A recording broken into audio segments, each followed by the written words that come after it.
speaking of disgusting, Devin Faraci, who we've brought up on the show before, unfortunately. So I'm just gonna say this before things get bad. This guy seems like a total fucking scumbag. The article was really long. I don't know who Devin Faraci is.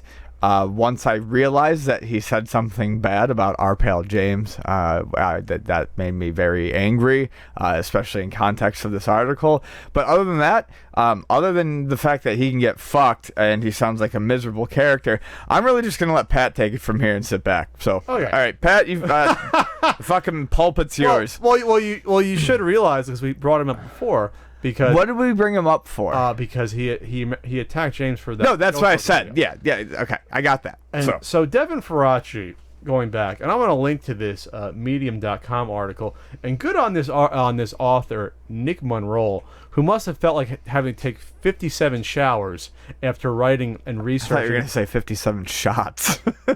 Both. After writing this lengthy article on what a piece of slime Devin Faraci is over the past 15 years or so in the film community. So Devin Faraci started out, I think, on Chud as a contributor, as a moderator, and then he ended up at birth.movies.death as a film critic, reviewer. One of the sort of from in the tradition of Dark Horizons, Ain't It Cool, where you have the rise of the internet blogger reviewer that gets some power because they have a website, not a traditional movie reviewer from a newspaper. Now these guys coming up, and they can type up stuff really quick and get it out there, and they've become the new wave of reviewers. So Devin Faraci has been in my sort of eye line the past, I'd say, 2 full years, as being a very strong sort of anti-Gamergate voice. That's when I first sort of saw, okay, I've heard the name before. Now I'm starting to see this guy pop up a lot more, writing a lot of these anti-gamer articles and such. But then it really sort of hit it in May when he basically wrote the article response to James saying, I don't want to see a Ghostbusters movie because it's fucking shit, basically paraphrasing for James, basically calling James a sexist, and even having the audacity to call him a limp dick loser on Twitter. So and this goes beyond me being friends with James. This just goes on to just what type of character Devin Faraci is. Even before this, seemed like just a loudmouth bully, someone who just got all his jollies off of just being basically a higher form of troll, but being paid for it and having lots of followers. A non-anonymous troll, you can say. This is a guy who even had a fucking boxing match with a filmmaker because he went after this guy so viciously, this filmmaker, that I said, okay, we'll just do it in the ring for charity. And thankfully, Devin Faraci got his ass kicked. Why wouldn't he? But this is both karma and irony, since Devin Faraci has been a self-proclaimed feminist, going after others for what he called attacking women for not liking a fucking Ghostbusters reboot. So Trump was on that bus for the Today Show back in 2006, and this is when his campaign started going south in the polls, when he was on the bus with Billy Bush, who's actually, I believe, the nephew of the political Bushes, which is kind of ironic in of itself that Bush helped bring down Trump, but recorded about joked about grabbing women's pussies because he had the power to do so because he's Trump and whatever else.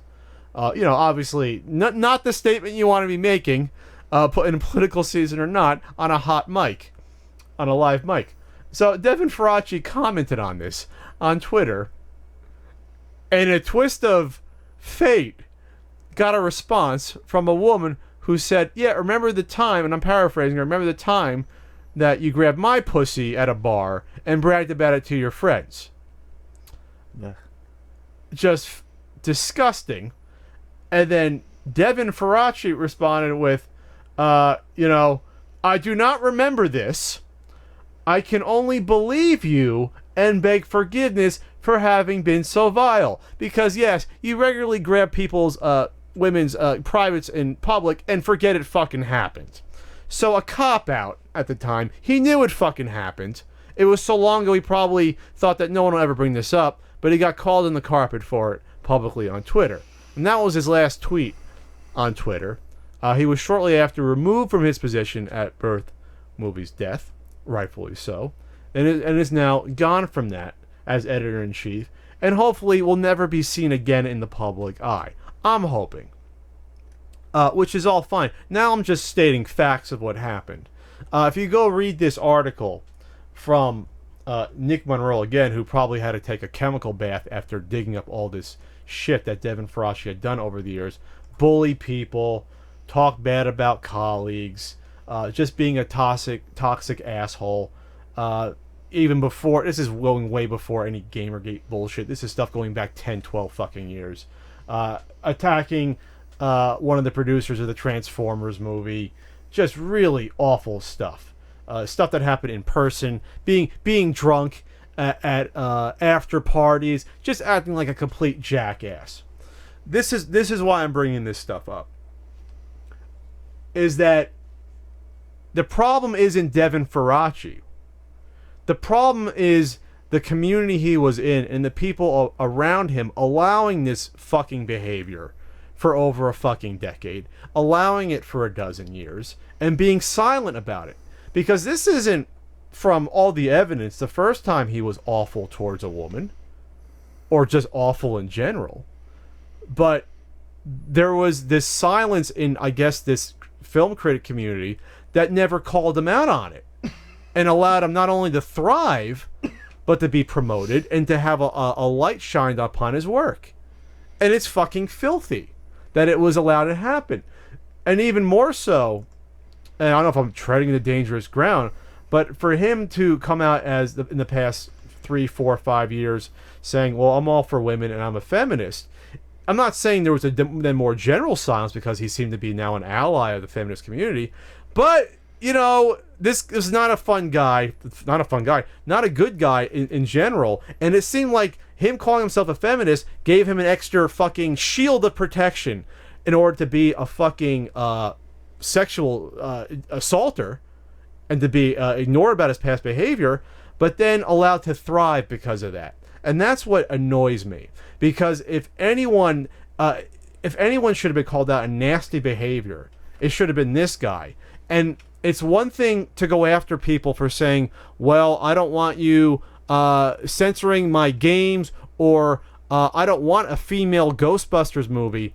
You want to attack someone for that, for their what you think are misogynist or sexist beliefs. That's fine. You know what's worse, though, than not seeing a fucking Ghostbusters movie because it stars women? What's worse than that is sexually assaulting a woman. I would think that's a little bit worse than that. Just slightly. And it sounds like with this woman responding to Devin Faraci, this wasn't the first time she brought this up. She had brought it up before and was basically ignored. So, all around, a disgusting situation. Absolutely disgusting. And now you have other people coming out, and this is all public. I'm not starting to start drama, but you have guys like Bob Chipman even saying, yeah, you know, I've known about awful behavior like this in the past, in film communities or whatnot, and never said anything about that, and bad on me. Yeah, absolutely bad on you. Absolutely bad on you. Because it's one thing to say you're for feminism or women's rights. How about actually acting and doing shit to protect women? How about that? If you do that, I might have a little bit more, let's just say, faith in what you're saying elsewhere.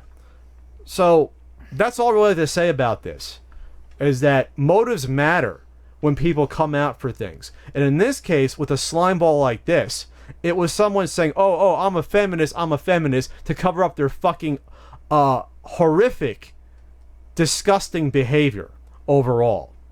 And so watch out, and this is for any side of any issue, watch out for predators in your ranks that say they're gung-ho for a cause, when they're doing it either out of guilt for their own shitty behavior or to get close to potential victims. That's all I'm going to say in general, because I've known people like this that proclaim themselves to be something, but their personal behavior belies their fucking shallow beliefs. That's all I have to say about that. Anything to add, Ian? Oh no, I told you that was your open mic moment.